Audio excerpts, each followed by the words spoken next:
അടുത്ത ഇനി പറയാൻ പോകുന്നത് ക്വാർട്ടൈൽ ഡീവിയേഷൻ ഇൻ ഡിസ്ക്രീറ്റ് സീരീസിനെ കുറിച്ചാണ് പറയുന്നത്. അതിനകത്ത് പൊതുവെ ക്വാർട്ടൈൽ ഡീവിയേഷൻ ഇൻ ഡിസ്ക്രീറ്റ് സീരീസിനകത്ത് Q1 Q3 ഉണ്ട്. Q1ൻ്റെ ഇക്വേഷൻ n+1/4 ഐറ്റവും Q3യുടെ ഇക്വേഷൻ 3 × n+1/4 ഐറ്റമാണ് പറയുന്നത്.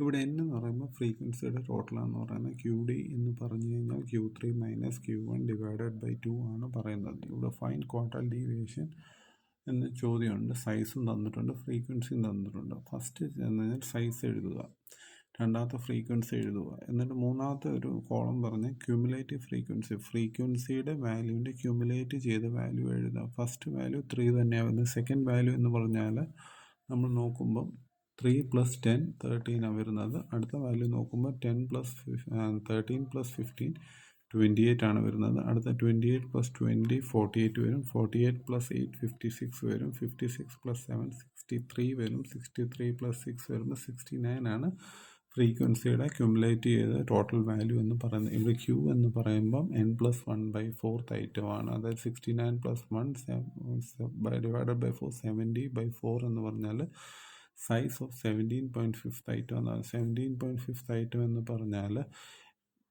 ക്യുമുലേറ്റീവ് ഫ്രീക്വൻസിനകത്ത് 17.5 എന്ന് പറഞ്ഞാൽ ഏത് സംഖ്യയുടെ ഉള്ളിലാണ് വരുന്നതെന്ന് ചോദിച്ചു കഴിഞ്ഞാൽ ശ്രദ്ധിച്ചോണം. ഫസ്റ്റ് 3 വരെയുള്ള ഐറ്റംസ് 5-നകത്ത് വരും.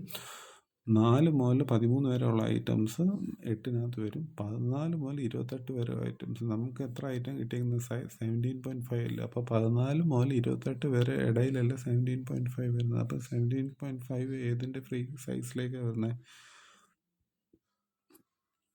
10ൻ്റെ സൈസിലേക്കാണ് വരുന്നത്. അതുകൊണ്ട് 17.5 is included in A cumulative frequency of 28 എന്നാണ് പറയുന്നത്. അടുത്തത് അതിൻ്റെ സൈസ് എന്ന് പറയുമ്പോൾ 10 ആണ് വരുന്നത്. അപ്പോൾ Q1 = 10 Q3 എന്ന് പറഞ്ഞു കഴിഞ്ഞാൽ സൈസ് ഓഫ് 3 × n+1/4 ഐറ്റമാണ് പറയുന്നത്. അപ്പോൾ സൈസ് ഓഫ് Q1 എന്ന് പറയുമ്പോൾ 17.5, Q3 എന്ന് പറയുമ്പോൾ 17.5 × 3 എന്ന് പറയുമ്പോൾ 52.5 ഐറ്റമാണ് പറയുന്നത്. അപ്പോൾ 52.5 includes in the cumulative frequency of 56 ആണ് പറയുന്നത്. അപ്പോൾ 52.5 എന്ന് പറഞ്ഞു കഴിഞ്ഞാൽ ഫ്രീക്വൻസി ക്യുമുലേറ്റ് ചെയ്ത് 56 ആണ് വരുന്നത്. അപ്പോൾ 56ൻ്റെ എഗൻസ്റ്റ് ആയിട്ടുള്ള സൈസ് എന്ന് പറഞ്ഞാൽ 19 ആണ് വരുന്നത്.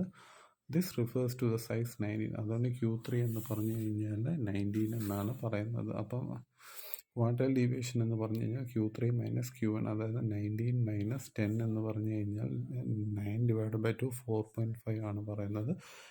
ക്വാർട്ടൈൽ ഡീവിയേഷൻ ഇൻ കണ്ടിന്യൂസ് സീരീസിനെ കുറിച്ച് പറഞ്ഞു കഴിഞ്ഞാൽ Q1 = സൈസ് ഓഫ് n/4 ഐറ്റമാണ് പറയുന്നത്. Q3 എന്ന് പറഞ്ഞു കഴിഞ്ഞാൽ സൈസ് ഓഫ് 3 × n/4 ഐറ്റം എന്നാണ് പറയുന്നത്. These two formula give the classes in which the quartiles lie. ഈ രണ്ട് Q1 Q3യുടെ ഇക്വേഷൻ പ്രകാരം നമുക്ക് ഏത് ക്ലാസ്സിലാണ് Q1 Q3 സ്ഥിതി ചെയ്തിരിക്കുന്നത് മനസ്സിലാക്കാനായിട്ട് സാധിക്കും. Q1ൻ്റെ equation L1 lower limit plus n/4 minus cumulative frequency divided by frequency into C എന്ന് പറയുമ്പോൾ ക്ലാസ് ഇൻ്റർവെല്ലിൽ Q3 എന്ന് പറയുമ്പോൾ L1 plus 3 × n/4 minus CF divided by F into C. ഇവിടെ L1 എന്ന് പറഞ്ഞാൽ lower limit of quartile class ആണ് പറയുന്നത്. L1 എന്ന് പറഞ്ഞാൽ ലോവർ ലിമിറ്റ് ഓഫ് ക്വാർട്ടൈൽ ക്ലാസിനെ കുറിച്ചാണ് പറയുന്നത്.